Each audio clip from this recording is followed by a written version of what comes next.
Mac, come on. Poppy's going to tell me the story about how he got here. I'm coming. Cool. I'm going to tell you from my perspective. Okay? I love this.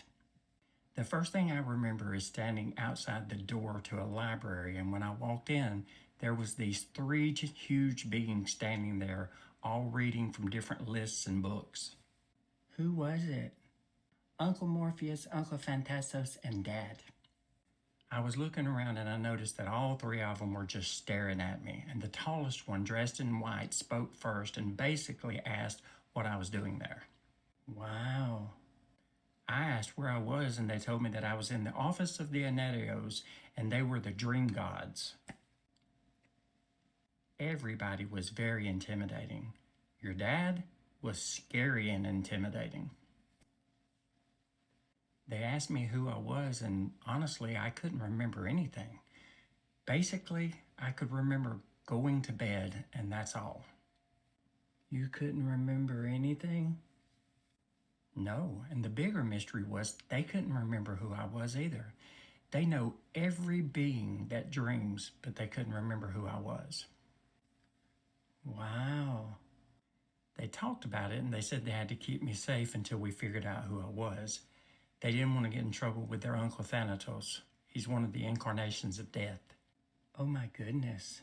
So I was supposed to spend time with all of them so they could keep me safe, but one of them didn't want to have anything to do with me. Who? Your dad.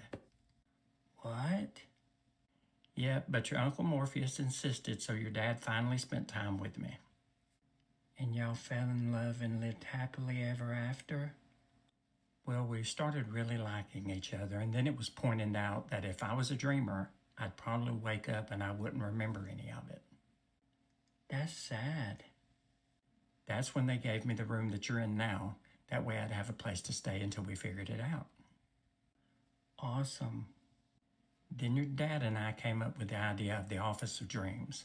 That way I could help while I was here and we could spend more time together. Then that's when the happily ever after happened?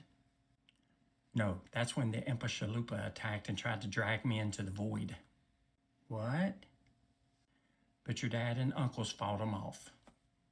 Uncle Morpheus said that he and Uncle Phantastos fought some of them off, but Dad went wild and annihilated a whole group of them.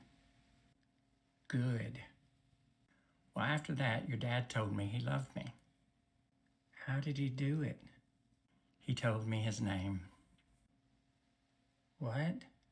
He told me his other name was Isolos, Ike. That name is only known by deities, and he can only tell people that he loves. Then they gave me Persephone's ring that hid me from other beings that might want to find me. Wow. That's when they found out you were the in-between guy. The in-between guy? When it was between night and day, and I was between sleep and awake, I passed between the living and the hereafter, and the universe lost me. What? But the oneiros found me and fought for me to stay with them. That's awesome. So I started working at the desk. Is that when Max started working here? No, that's a whole nother story. I want to hear Mac's story. Me too. Mac, it's your turn.